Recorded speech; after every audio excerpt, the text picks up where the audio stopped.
Let's mic सारे जहां से अच्छा। लेट्स माइक के कानूनी पेज पर मैं आपका दोस्त अब्दुल हनी।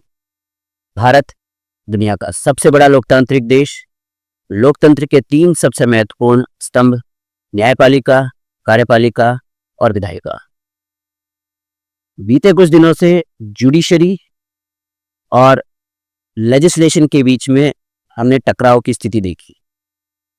इसी टकराव की स्थिति पर बात करने के लिए आज लेट्स माइक के साथ मौजूद हैं राजस्थान उच्च न्यायालय के जाने माने वकील, एडिशनल एडवोकेट जनरल के रूप में काम कर चुके और Rajasthan high court bar association के अध्यक्ष रह चुके श्री विभूति भूषण शर्मा जी। विभूति जी, लेट्स माइक पर आपका बहुत बहुत स्वागत है। नमस्कार, धन्यवाद। आज पिछले कुछ समय से ये देखने में आया है, जब कभी भी लेजिस्लेशन किसी बात को लेकर आगे चलता है या कहीं कहीं पर हमने ये देखा है कि लेजिस्लेशन और जुडिशरी के बीच में अक्सर ये दोनों आमने सामने टकराव की स्थिति में, इसके पीछे वजह और इसके पीछे का समाधान। देखिए, अगर लेजिस्लेशन और जुडिशरी के बीच अगर कोई टकराव होता है तो वैसे तो अगर एक परसेप्शन के हिसाब से ये एक स्वस्थ लोक परंपरा है। उसका एक कारण है जी कि जब संसद या लेजिस्लेशन अपनी लिमिटेशन क्रॉस करता है तो जुडिशरी इंटरफेयर करती है, अदरवाइज जुडिशरी इंटरफेयर नहीं करेगी। पहली चीज हमको ये समझनी चाहिए कि सरकार जो है या लेजिस्लेशन जो है उसका संविधान के अंदर बहुत बड़ा रोल नहीं है। संविधान में वो उसका एक हिस्सा है। जी, संविधान को आप देखेंगे तो संविधान में सबके अपने अपने अलग अलग कर्तव्य दिए हैं। संविधान केवल सरकार नहीं है। जब सरकार ये समझ लगती है कि मैं ही संविधान हूं, मैं ही सत्ता हूं, मैं ही देश हूं, तो एक कन्फ्रंटेशन आता है। जब वो ऐसे निर्णय लेती है जो भारतीय संविधान की भावनाओं के अनुरूप नहीं हो, उस अवस्था में सुप्रीम कोर्ट इंटरफेयर करता है। अब आप उसको इस दृष्टि से देख सकते हैं, खासतौर से सत्ता के से जुड़े हुए लोग उसके मान के चलते हैं कि जुडिशरी अपनी लिमिट क्रॉस करके इंटरफेयर कर रहे हैं जी। जबकि बहुत सारे प्रकरण में ऐसा देखा गया है कि संसद अपनी सीमाएं लाना है। अब आप देखिए, संविधान को आपने पढ़ा है, आप भी वकील रहे तो आपने उसको देखा होगा जी कि सरकार उसका एक पार्ट है, उसमें विपक्ष की भी बड़ी भूमिका होती है। बिल्कुल ठीक है ना।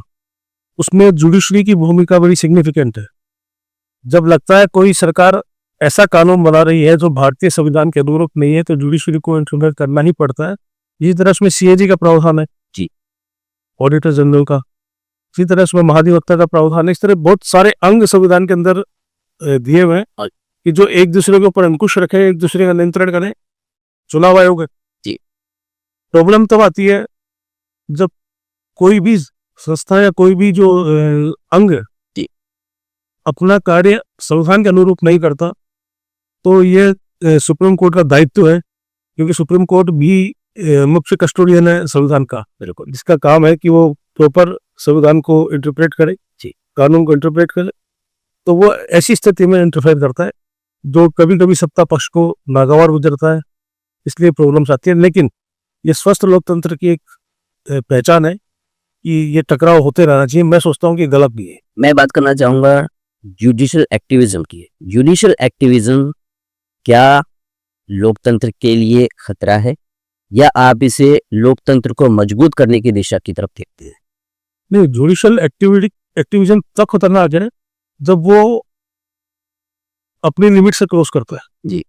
लेकिन जब संसद या विधायिका ऐसे कानून का निर्माण करती है जिससे उसको राजनीतिक लाभ हो लेकिन वो भारतीय संविधान के अनुरूप नहीं हो, तब अगर जुडिशरी का इंटरफेयर है तो जुडिशियल एक्टिविज्म उसको कहा जाता है। लेकिन वो मेरे हिसाब से बहुत नेसेसरी है, बहुत आवश्यक है, क्योंकि अल्टीमेटली कानून और संविधान देश की जनता के लिए।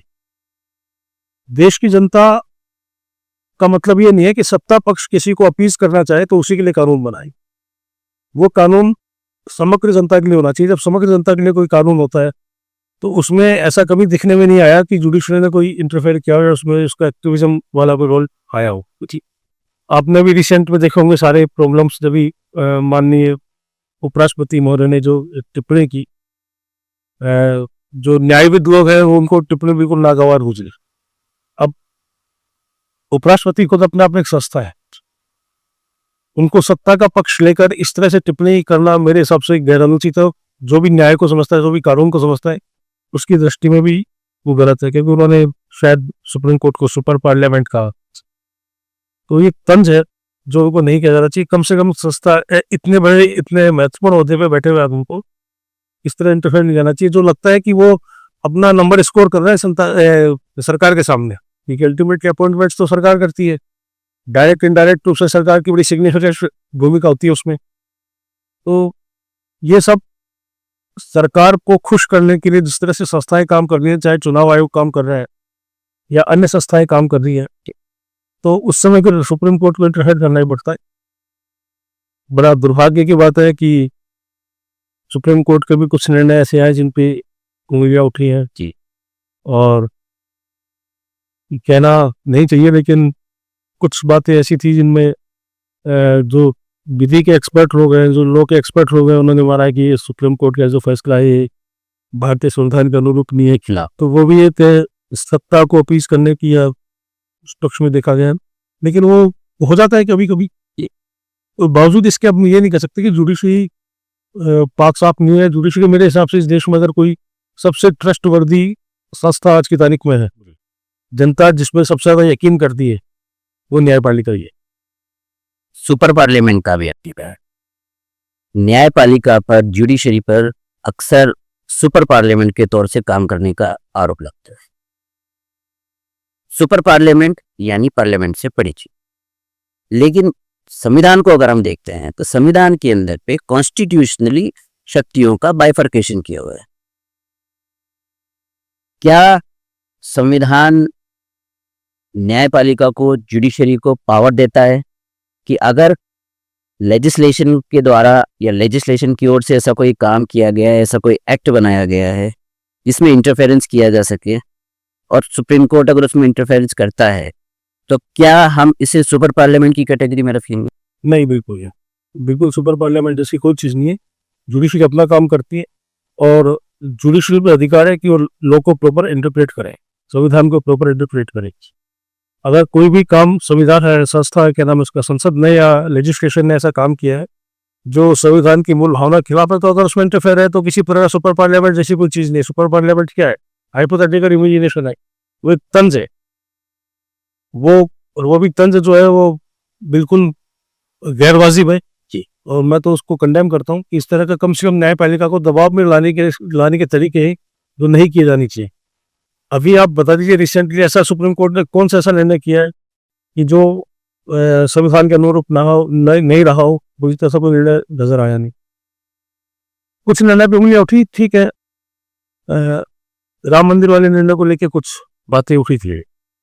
न्यायपालिका में या न्यायपालिका को जो लोग समझते हैं या जो न्याय के ज्ञाता है, उन लोगों का मानना था कि इस फैसले में बहुत सारी खामियां हैं। लेकिन ठीक है, कई बार परिस्थिति के हिसाब से ऐसा होता है और वो जनता ने स्वीकार किया, सभी समुदायों ने स्वीकार किया। ये बड़ी बात है। ये हमारा भारतीय लोकतंत्र की खूबसूरती है कि लोगों ने कहा किसी तरह की कंट्रोवर्सी नहीं होनी चाहिए, अब जो हो गया वो हो गया। तो सुपर पार्लियामेंट जैसी कोई चीज नहीं है। सुपर पार्लियामेंट एक हाइपोथेटिकल इमेजिनेशन है, कल्पना है, आरोप है बेसिकली। रिसेंट में सुप्रीम कोर्ट ने तमिलनाडु के राज्यपाल के लिए बात कही कि अगर कोई एक्ट किसी राज्य की जनता के में अगर लेकर आ जाता तो उसे इतने समय तक रोका जाना उचित नहीं है। इसी के बाद से ही सारी कंट्रोवर्सी जो है शुरू हुई। तो इस चीज को आप किस तरीके से देखते हैं, और संविधान के अनुसार या संविधान के मुताबिक ये चीजें कितनी सस्टेनेबल है? पिछले कुछ सालों में जो फैसले दिए गए सुप्रीम कोर्ट के, उनमें मैं इसको सबसे बेहतरीन और सबसे बोल्ड फैसला मानता। उसमें उन्होंने राष्ट्रपति से भी अपेक्षा की, राष्ट्रपति महोदय से भी अपेक्षा की और गवर्नर साहब से भी अपेक्षा की कि आप अनलिमिटेड पीरियड के लिए किसी भी एक्ट को नहीं रोक सकते। देखिए क्या है, लोकतंत्र में जो सरकार होती है वो कोई एक्ट बनाती है, पब्लिक के लिए बनाती है, जनता के लिए बनाती है, और उसको हर 5 साल में जनता के सामने जाना होता है। तो आपने उसको बिल्कुल काम करने से रोक दिया। बस शायद 17-18 एक्ट कुछ ऐसे थे, कुछ संख्या मुझे ध्यान नहीं है, जिनको राज्यपाल महोदय लंबे समय से नहीं बैठे हैं, और वो एक्ट पब्लिक इंटरेस्ट में बने थे। वो एक तरह से सरकार को उन्होंने काम नहीं करने देने की स्थिति में खिलाते खड़ा कर। तो लोकतंत्र का अभिप्राय खत्म हो गया, सरकार चुनने का मतलब ही खत्म हो गया। अगर आप इस तरह से सरकार को काम नहीं करने देंगे तो फिर तो सरकारें परफॉर्म क्या करेंगी? परफॉर्म। तो उस स्थिति में उन्होंने टाइम लिमिट बांधी कि आप एक लंबे समय तक उसको नहीं रोक सकते। 3 महीने शायद माननीय राष्ट्रपति को निर्देश तो नहीं दिया उन्होंने उनसे आग्रह किया कि 3 महीने में आपको फाइल निकालनी चाहिए, और इसी तरह गाइडलाइंस उन्होंने गवर्नर की भी जारी की। ये बेहतरीन फैसला है, और इसमें किसी तरह का तो कोई कन्फ्रंटेशन नहीं है। जिस बात को लोगों ने उठाया या सत्ता दल के लोगों ने उठाया कि राष्ट्रपति महोदय को आप निर्देश नहीं दे सकते, तो निर्देश नहीं था, ये उनसे अपेक्षा की गई है। और ये अपेक्षा बिल्कुल जायज अपेक्षा है। सुप्रीम कोर्ट का बहुत बोल्ड स्टेप है, और मैं तो उसको बहुत ही माइलस्टोन फैसला मानता हूँ। इससे क्या है कि सरकार बहुत खुल के काम कर पाएंगी, और जो जनता की इतने फैसले लेती है सरकार, वो निर्णायक रूप से लागू हो पाएगी। राज्यपाल का केंद्र सरकार के प्रतिनिधि के रूप में काम करना और सरकार के खिलाफ जाकर काम करना, अगर राज्य में आपकी केंद्र की सरकार नहीं है तो ऐसे में राज्यपाल की भूमिका और सुप्रीम कोर्ट की भूमिका, इसको किस नजरिए से आप देखते हैं? देखिए, अभी हमें प्रेजेंट सिनेरियो को देखें जी, तो जो नॉन बीजेपी गवर्नमेंट्स है वहां पे ये सभी जगह प्रॉब्लम्स आ रही है, और सभी सरकारों की शिकायत है कि वह गवर्नर बहुत ज्यादा इंटरफेयर कर रहे हैं। जी, अभी जो माननीय उपराष्ट्रपति महोदय, इनको लेकर आपने बंगाल में बड़ा विवाद सुना होगा, ममता बनर्जी के साथ जो कन्फ्रंटेशन था, या मिस्टर जो केरल के राष्ट्रपति है, उपराष्ट्रपति का नाम गवर्नर थे, उनका भी काफी ज्यादा विवाद रहा वहां पे। तो ये इंटेंशनली होता है, और ये मेरा ही मानना है कि ये केंद्र सरकार के निर्देशों पे होता है, क्योंकि बेसिकली राज्यपाल का जो पद है वो 5 साल के लिए होता। वो पद जो है वो कभी बैठाया जा सकता है, उसकी कोई टेन्योर फिक्स नहीं है, मैक्सिमम 5 साल है, अधिकतम 5 साल है, लेकिन राष्ट्रपति के द्वारा उनको कभी बैठाया सकता है कैबिनेट की सिफारिश में। तो अल्टीमेटली प्रसाद पर्यंत रहते हैं सरकार की, डायरेक्ट इनडायरेक्ट रूप से। तो वो अपने आप को अपने नंबर स्कोर करने के लिए एक राजनीतिक मुहिम के तहत जो नॉन बीजेपी गवर्नमेंट, इस समय बीजेपी गवर्नमेंट कहूंगा क्योंकि केंद्र से हो गया जी, तो उनके निर्देशों पे काम कर रहे हैं जो गलत है, और उसी को रोकने के लिए, उसी चीज को रोकने के लिए सुप्रीम कोर्ट ने ऐसे निर्देश जारी किए, तो बड़ा महत्वपूर्ण है। देश के संवैधानिक पदों पर बैठे हुए, चाहे वो उपराष्ट्रपति हो चाहे राज्यपाल हो, पार्टी लाइन से एक पार्टी प्रवक्ता के तौर पर किसी बात को कहना, क्या लोकतंत्र के लिए इसे आप खतरे के रूप में देखते हैं? ये बड़ा खतरा है, बड़ा खतरा। केवल आप राष्ट्रपति उपराष्ट्रपति महोदय को छोड़ दें बने पर, जी, सुप्रीम कोर्ट और हाई कोर्ट जजेस की जो भूमिका इन दिनों दिख रही है वो भी बड़ी निराशाजनक मैं इस सेंस में कर रहा हूँ। मैं उनके काम को अप्रिशिएट करता हूँ, जो फैसला है वो काफ़ी अप्रिशिएबल है, और मैं को मैंने अभी आपको बताया कि सुप्रीम कोर्ट ने बड़े बोल्ड स्टेप्स उठाए, लेकिन कुछ एग्जांपल्स ऐसे भी हैं हमारे सामने जो हमें बहुत निराश करते हैं। जैसे जस्टिस शेखर यादव का एक एग्जांपल था, इलाहाबाद हाई कोर्ट के जस्टिस।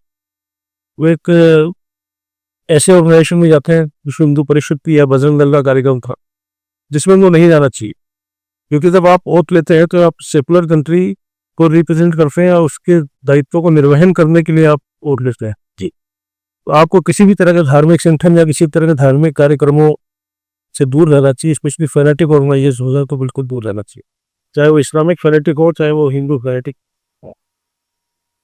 आजकल ये देखने पड़ रहा है कि जजेस उन कार्यक्रमों में जा रहे हैं, उसके पीछे कारण हो सकता है कि वो सत्ता पक्ष को ये मैसेज देना चाहते हो कि हम आपकी आइडियोलॉजी के लोग हैं, क्योंकि बहुत सारी चीजें सरकार में निहित है, आगे का फ्यूचर एलिवेशन, हाई कोर्ट से सुप्रीम कोर्ट एलिवेशन, बहुत सारी चीजें जो सरकार का डायरेक्ट इनडायरेक्ट उसमें रोल रहता है। दुर्भाग्यपूर्ण से आपको ऐसे बहुत सारे एग्जांपल्स मिलेंगे। सदाशिवम साहब को गवर्नर बनाया गया केरला में जी। जब ये फैसला राम मंदिर का आया तो गोगोई साहब को राज्यसभा भेजा गया जी। नजीर साहब को गवर्नर बनाया गया, जस्टिस नजीर जो उसमें सदस्य बेंच के उसमें बेंच में सदस्यों के, ऐसे कितने एग्जाम्पल सामने आ रहे हैं। तो न्यायपालिका की जो क्रेडिबिलिटी है उसका सबसे बड़ा जिम्मेदार तो न्यायपालिका के जजेस खुद हैं। उनको अपनी क्रेडिबिलिटी खुद को बनानी पड़ेगी। जी। वकील है, हमारा बड़ा दायित्व है, हमको भी ये ध्यान रखना चाहिए कि हम न्यायपालिका की जो विश्वसनीयता है वो जहाँ में कायम बनी रहे, वो साख कायम बनी रहे। जी, उस कर्तव्य पथ से जजेस भी हटते नजर आ रहे हैं, हम भी हट रहे हैं। मैंने कहता कि वकील नहीं हट रहे, वो भी सबका रोल बहुत अच्छा प्ले नहीं कर पा रहे। ये सरकार से उम्मीद करना बेईमानी है। सरकार तो देखो बेनिफिशियरी है, कहते हैं राजनीति में सब जायज है, वो सब काम करेंगे, आपको ल्योर भी करेंगे, लालच भी देंगे, सब करेंगे, लेकिन नैतिकता तो आपको दिखानी है। जिम्मेदारी आपकी ज्यादा है देश के प्रति, उनकी कोई जिम्मेदारी नहीं है। 5 साल बाद जाएंगे, जनता रिजेक्ट कर देगी उनको अगर वो गलत है। हम या विपक्ष उनको साबित कर पाए गलत है। हालांकि आज के दौर में वो तो मुश्किल है, क्योंकि जिस तरह का जो आज की तारीख में मोदी मोडिया का रोल है, वो विपक्ष को बिल्कुल ही खत्म कर दिया उसने। वो उसके इवेंट्स को दिखाते हैं, भारत जोड़ो जाता है, राहुल गांधी जी का इतना बड़ा स्टेप का, इतना बड़ा कार्यक्रम था जिसको उन्होंने मेन मीडिया से गायब कर दिया। जी, चुनाव आयोग की भूमिका बहुत संदिग्ध है। जी, सवाल एक संदिग्ध है क्यों? हो सकता है आप सही काम कर रहे हो, मैं मान लेता हूँ चुनाव आयोग बिल्कुल निष्पक्ष काम कर रहा है। जी, निष्पक्षता दिखानी पड़ेगी ना आपको, आपके आचरण से दिख नहीं रही ना। आपके कहने का मतलब है कि निष्पक्षता अगर है तो आपको दिखानी पड़ेगी, वो शो होनी चाहिए, वो रिफ्लेक्ट हो ही नहीं रही निष्पक्षता आपकी, बल्कि आपके आचरण से लग रहा है कि आप सही नहीं है। और चुनाव आयोग भी एक संवैधानिक संस्था है, चूंकि आपका सवाल संवैधानिक संस्थाओं को लेकर था, इसलिए मैं सवाल है ना। तो संवैधानिक आयोग या संवैधानिक पद पे बैठे हुए लोग अपने दायित्वों का निर्वहन नहीं कर रहे। जब वो दायित्वों का निर्वहन करने लग जाएंगे तो सरकार अपने आप सुधर जाएगी। सरकार का जो तानाशाही रवैया है, जो फांसीवादी रवैया है, उसके लिए जिम्मेदार सरकार नहीं है, उसके लिए जिम्मेदार संवैधानिक संस्थान है, उसमें बैठे हुए लोग हैं। आपको सीएजी का एग्जांपल पता होगा, विनोद राय नाम के एक सीएजी थे। 2G स्पेक्ट्रम, कोल स्पेक्ट्रम, वो CWG जो कॉमनवेल्थ घोटाला था, उस पर उन्होंने बिल्कुल ये मान लिया कि 2 लाख करोड़ का घोटाला है, 5 लाख करोड़ का घोटाला, पता नहीं क्या क्या आरोप है, बहुत बड़े बड़े। और उस पर अन्ना हजारे साहब संघ आइडियोलॉजी से बिल्कुल उन्होंने एक मूवमेंट चालू कर दिया देश में, लोकपाल का इशू लिया है। कहाँ है लोकपाल?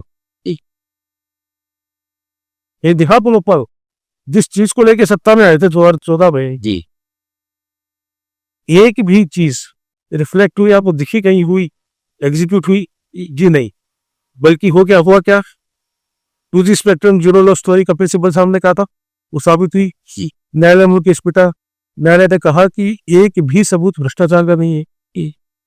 कोल घोटाले का भी परिणति हुई, और अभी लेटेस्ट कॉमनवेल्थ घोटाले, इसका स्कैम का जो कॉमनवेल्थ गेम का जो फैसला वो आ गया, उसमें ईडी ने क्लोजर रिपोर्ट लगा दी। क्लोजर रिपोर्ट का मतलब उसने खुद ने नहीं पाया कि किस तरह कोई भ्रष्टाचार है, न्यायालय में जाने की तो बात अलग है। जी, और मजिस्ट्रेट साहब ने जो भी कंसर्निंग स्पेशल जज थे उन्होंने उसको एक्सेप्ट कर लिया, उन्होंने मान लिया नहीं है।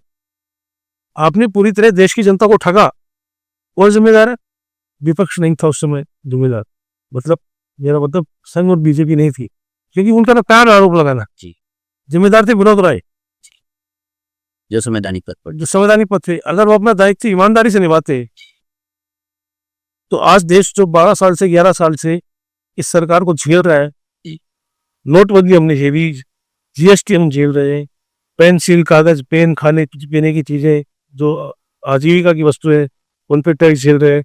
दुनिया में क्रूड ऑयल सबसे सस्ता है, उसके बाद हम इतना पेट्रोल के दामों बढ़ोतरी को झेल रहे हैं। जी, सड़कें बना रहे हैं साहब हम, तो भाई साहब टोल ले रहे हैं, बेतहाशा टोल ले रहे हैं। जनता को क्या रिलीफ दे रहे हैं आप ये बताइए? किसानों की आय दुगनी कर देंगे, कहीं भी तो कुछ नहीं हो रहा। वोट दे रही जनता, दुर्भाग्यपूर्ण पता नहीं वोट दे भी नहीं रही। ईवीएम की कलाकारी है, चुनाव आयोग की मेहरबानी है, 2 घंटे के अंदर चुनाव का टाइम खत्म होने के बाद 5 लाख 10 लाख वोट बढ़ जाते हैं। क्वेश्चनिंग होती है, उस क्वेश्चन का कोई सेटिस्फैक्ट्री जवाब नहीं। सेटिस्फैक्ट्री वो डेमोक्रेसी में तो आपको जवाबदेही होनी चाहिए, आपकी जवाब हर संस्थान की जवाबदेही होनी चाहिए, चाहे चुनाव आयोग हो, चाहे वो सीएजी हो, सबकी कुछ। आरटीआई कानून को वीक कर दिया। आप मनमोहन सिंह सरकार को आप याद रखेंगे तो वो एक सरकार थी जो अधिकार देती थी जनता को। उन्होंने आरटीआई दिया, उन्होंने आरटी दिया, राइट टू एजुकेशन, आज शहर की जितने भी बड़ी स्कूलें हैं जिनमें कल्पना नहीं कर सकता गरीब परिवार का बच्चा पढ़ने की, जी। आप जयपुर शहर में उठाने जो नामचीन स्कूल्स हैं इनकी फीस स्ट्रक्चर बहुत हाई है, वहां भी 25% गरीब बच्चे को एडमिशन देना पड़ रहा है। बिल्कुल। मनमोहन सिंह सरकार ने right to food, Manmohan Singh सरकार ने क्या है जिसके तहत आज आप 80 करोड़ लोगों को 5 किलो अनाज दे पा रहे हैं। वो आप एहसान नहीं कर रहे हैं, वो एक्ट है, प्रोविजन है, आपको देना पड़ेगा। सरकार देश नहीं है, प्रधानमंत्री देश नहीं है। देश संविधान में उल्लेखित सारे संस्थानों को मिलकर और हम सब लोग मिलकर देश बनता है। बहुत बढ़िया। समस्या यह है कि जो संविधान में उल्लेखित संस्थान है वो सब रीढ़ विहीन हो चुके हैं। एक थोड़ा बहुत सुप्रीम कोर्ट से उम्मीद है, हाई कोर्ट से उम्मीद है, और हमें खुशी है कि हम उस संस्थान से जुड़े हुए हैं। वो अभी तक अपना सिरा तान के खड़े, कुछ लोग उसमें भी क्वेश्चनेबल है, वही गलत चीज है, वो सभी जगह होते हैं और वो हमेशा हो रहे हैं। वो आज की बात नहीं है, वो सत्ता की हर दौर में हुई। ठीक है, ह्यूमन नेचर है, हो जाता है। बावजूद इसके हमें गर्व है कि हम न्यायपालिका से जुड़े हैं। वहां आज भी लोग उनको लगता है कि हमें गलत हो रहा है तो उसमें बोलते हैं, फैसला करते हैं। लोगों को लगता है कि अगर कहीं पे न्याय मिलेगा तो न्यायपालिका और उसी को कमजोर करने की जो साजिश है, बड़ा मेरे को बड़ा दुख हुआ। उपराष्ट्रपति महोदय कुछ ने जो स्टेटमेंट दी है, जी, उसी स्टेटमेंट पर मैं बात करना चाहूंगा आपसे कि सुपर पार्लियामेंट जो पहले चर्चा हो चुकी है, सुपर पार्लियामेंट, क्या सुपर पार्लियामेंट कहकर सुप्रीम कोर्ट की या न्यायपालिका की शक्तियों को कमजोर करना या उनकी सीमाओं को निर्धारित करना, कुछ ऐसा लगा है आपको? ये सुप्रीम कोर्ट पे दबाव डालने का प्रयास है। जी। पहली चीज, ये जजेस के अपॉइंटमेंट को पूरी तरह से अपने कब्जे में लेना चाहते हैं। दूसरी चीज, ये जजेस को मलाइन करना चाहते हैं, न्यायपालिका को मलाइन करना चाहते हैं। न्यायपालिका का जो जनता के अंदर एक ट्रस्ट बना हुआ है उसको ये खत्म करना चाहता है। ये एहसास दिलाना चाहता है कि सुप्रीम कोर्ट गलत है, हम सही है, जिससे नियुक्ति का अधिकार हमारे पास रहे। फिर अपनी आइडियोलॉजी को लोग उसमें फिट कर दें। डायरेक्ट इनडायरेक्ट से अगर मैं कहूं तो किए जाने के प्रयास भी है। आप देखिए, कोलिजियम नाम भेज देता है, सुप्रीम कोर्ट कोलिजियम नाम क्लियर कर चुका। जी, सुप्रीम कोर्ट कोलेजियम, आपने एक लंबा अरसा अपने वकालत के पेशे को दिया, आप डबल एजी रहे। सुप्रीम कोर्ट कोलेजियम जो सिस्टम है, इसको किस नज़रिए से आप देख, क्योंकि गाहे बगाहे सुप्रीम कोर्ट कोलेजियम सिस्टम जो है इसके ऊपर में अक्सर विवाद खड़ा किया जाता रहता है। देखिए, क्वेश्चनेबल तो है सुप्रीम कोर्ट कोलिजियम या हाई कोर्ट कोलिजियम जी में सवाल तो उठता है, सवाल वाजिब उठ भी रहे, है ना। लेकिन समस्या यह है कि इधर कोया उधर खाइए। जी, कौन सा सिस्टम लाएगा? इसी सिस्टम को, सुप्रीम कोर्ट कोलिजियम को और ज्यादा रिफाइन किया जा सकता है, और ज्यादा इसमें सुधार की गुंजाइश, पारदर्शिता लाई जा सकती है, सुधार की गुंजाइश है। जैसे डेमोक्रेसी कोई परफेक्ट नहीं है, लेकिन डेमोक्रेसी बेस्ट है। तो अवेलेबल और जो तंत्र है ना, जी, तंत्र है, उन सबसे बेहतर है, उन सबसे बड़ी। लेकिन ये क्वेश्चनएबल भी है, रिफॉर्म की जरूरत। हाँ, नहीं, डेमोक्रेसी से ही भीड़ तंत्र पैदा होता है, बिल्कुल, भीड़ तंत्र से तानाशाही आती है ना। तो डेमोक्रेसी का अंतिम परिणाम की तानाशाही हो जाती है बहुत सारे देशों में, बहुत सारे। आज की तारीख में भारत में क्या है? इलेक्ट्रल तानाशाही, चुन के आ रहे, चुन के पुतिन भी आ रहे हैं, चुन के हिटलर भी आते थे, लेकिन आप इंस्टीट्यूशन कब्जे में कर रही है, चुनाव आयोग आपके कब्जे में, तो आप चुन के आ पाएंगे ना। मशीनें आपके कब्जे में, पारदर्शिता नहीं है चुनाव में, तो आप चुन के आ रहे हैं कहने को तो, लेकिन तानाशाही है। इसी तरह कोलिजियम है, कोलिजियम में आप सिलेक्शन तो कर रहे हैं, लेकिन क्वेश्चन है, क्योंकि जिन लोगों का सिलेक्शन होता है उनका बैकग्राउंड अगर हम देखते हैं तो कभी कभी संदेह होता है। सवाल ऐसा नहीं है, बहुत अच्छे जजेस भी आए उससे, उसी कोलिजियम सिस्टम से और परफॉर्म कर रहे हैं। ऐसा भी है कि कोई ये नहीं है कि भाई भतीजावाद का आरोप लगता है, वो है, मैं नहीं कहता कि नहीं है, लेकिन मैंने ये भी देखा है कि जैसे एक फैमिली में ऑलरेडी जज है, उनका बेटा ये हाईकोर्ट जज बन के आ गए, तो मेरिट में भी स्ट्रॉन्ग हो, ऐसा नहीं है। मतलब केवल ये कहना है कि जज साहब का बेटा था इसलिए जज बन गया, तो वो भी कई बार ऐसा लगता है कि मैंने इसको मेरिट थी, जिस तरीके से अभी ये यूं कह सकते हैं कि जिस तरीके से डॉक्टर के परिवार का कोई सदस्य होगा उसका ध्यान होगा कि वो ज़्यादा डॉक्टर बने, या जुडिशरी का अगर कोई मेंबर अगर के परिवार से कोई निकला हुआ कोई सदस्य है तो एक अपेक्षा रहती है कि वो जुडिशरी में ज़्यादा उसका ध्यान रहेगा। देखिए क्या है, वकील का जो प्रोफेशन है ना जी उसमें लेगेसी चलती चलती है, उसके कई कारण है। उसमें तो क्या होता है कि डॉक्टर में तो एक बड़ा टफ कंपटीशन होता है जो आपका ये मेडिकल का होता है, नीट वाला। तो उसमें डॉक्टर चाहे अपने बेटे को डॉक्टर बनाना तो इतना आसान नहीं है। उसके लिए उस बच्चे के अंदर पोटेंशियल भी होना चाहिए, उसमें उसकी एग्जाम क्वालिफाई करे। ठीक आज की तारीख में तो वैसे विदेशों से डिग्री करके आते हैं, पढ़ी करते हो सारी चीज ठीक है, उनका अपने डॉक्टर का जो क्लाइंटेल होता है उसके जो पेशेंट होते हैं उसको मरी भी जाते हैं जी, सर्वाइव बन जाता है। वकालत में क्या है कि आप एलएलबी कर वकील तो बन सकते हैं, लेकिन कंपटीशन इतना टफ है, या आपको सक्सेस होने के लिए तो अपने आप को मेरिट पे साबित करना पड़ेगा कोर्ट से कर दो, नहीं तो आप 2-4-5 साल तो चल जाएंगे कि आपके फादर बड़े वकील है। लेकिन अगर आपके अंदर पोटेंशियल नहीं है, आपका लीगल एक्यूमेंट शार्प नहीं है, आपकी लैंग्वेज अच्छी नहीं है, आपको क्लाइंट डील करना नहीं आता, तो आप सर्वाइव नहीं कर पाएंगे। 5-7 साल बाद आप खुद मिलेंगे, ठीक है ना। अब रही बात जज बनने की, तो जज बनना भी आपको कुछ तो आपके अंदर होना ही चाहिए, पोटेंशियल कुछ तो मतलब मेरिट होनी चाहिए। ऐसे तो कॉलेजम भी क्लियर नहीं करता किसी को।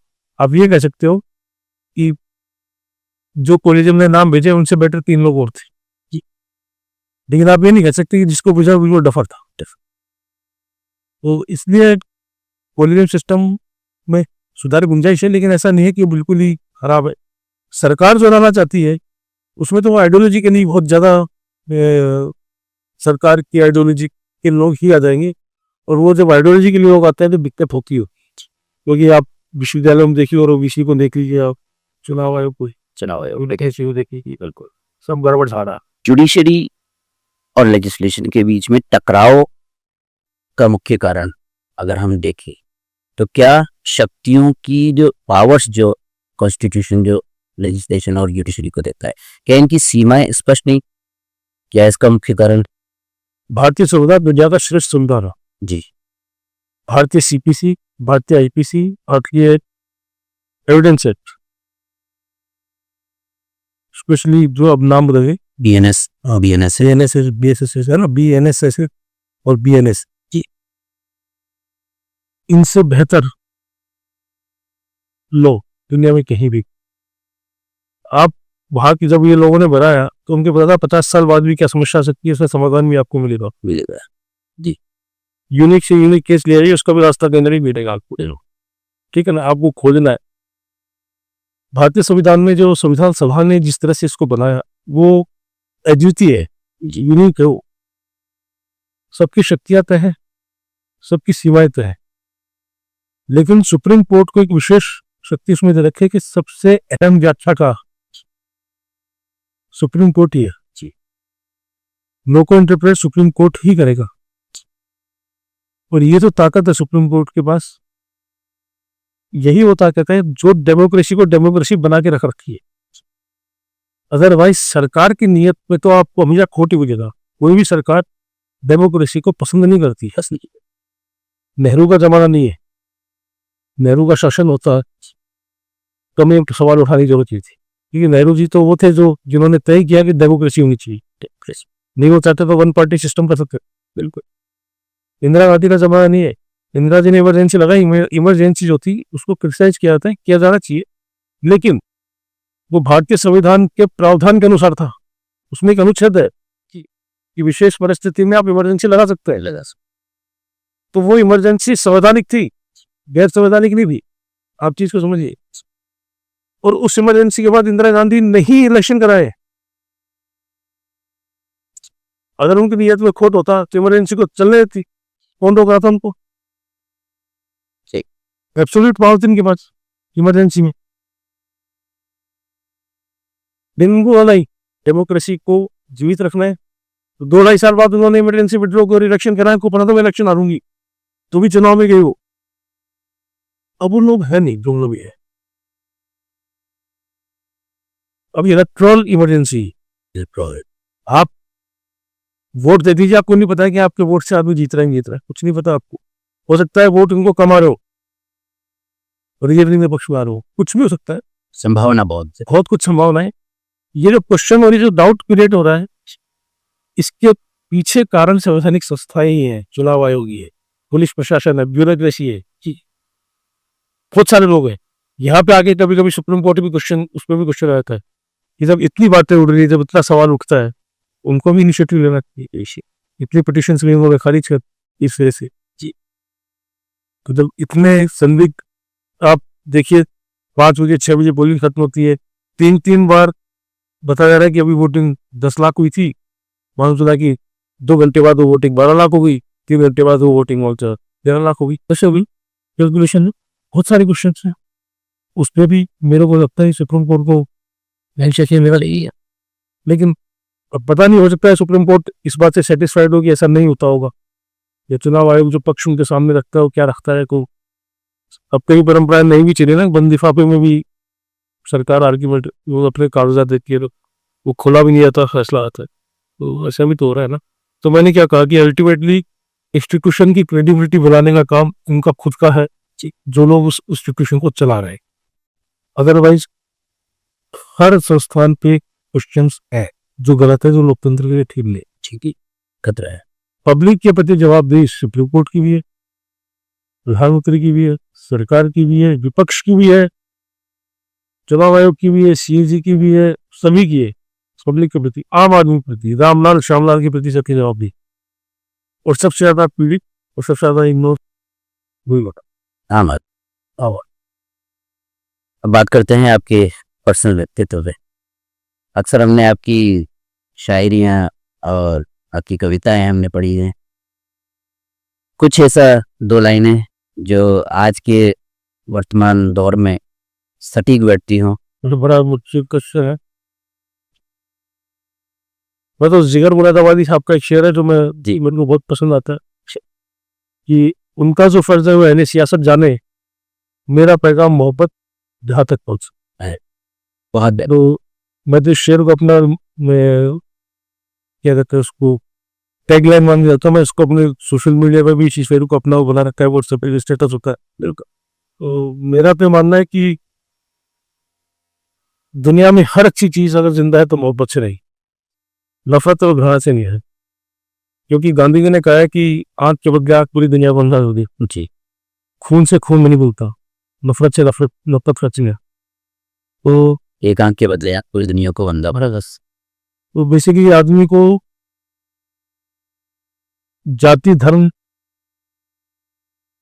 इन सबसे ऊपर उठ के मोहब्बत का पैगाम देना चाहिए, मोहब्बत करनी चाहिए, वो वही आपको जिंदा रहा। और लेकिन अगर आपको लंबे समय तक जिंदा रहना है तो किसी शायर से आपको लंबे समय तक जीवित लंबे समय तक आपको, और लंबे समय तक हम जुड़े रहेंगे हमारे डॉक्टर साहब से।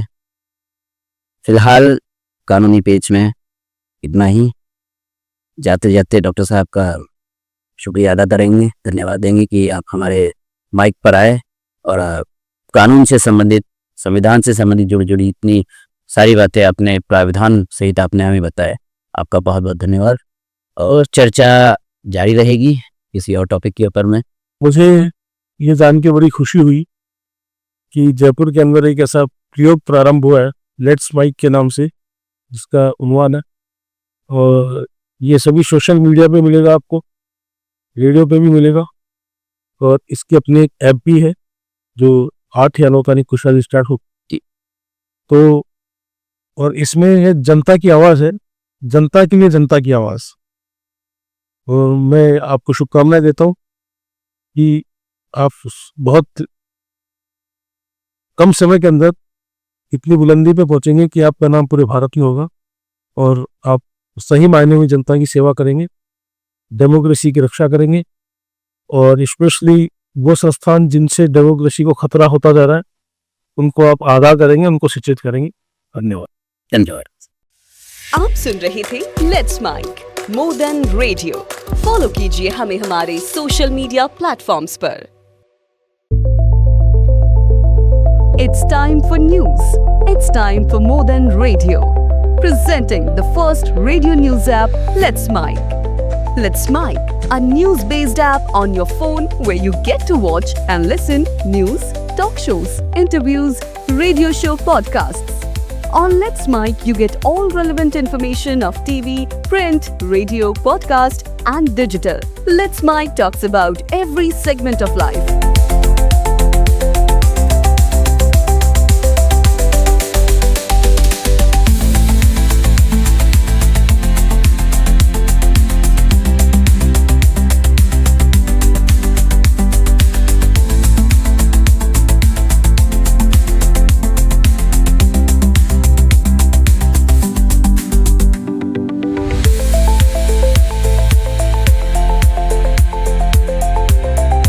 Let's Mike is not just a revolutionary idea. Download the app now from Play Store. Available both on Android and iOS mobile phones.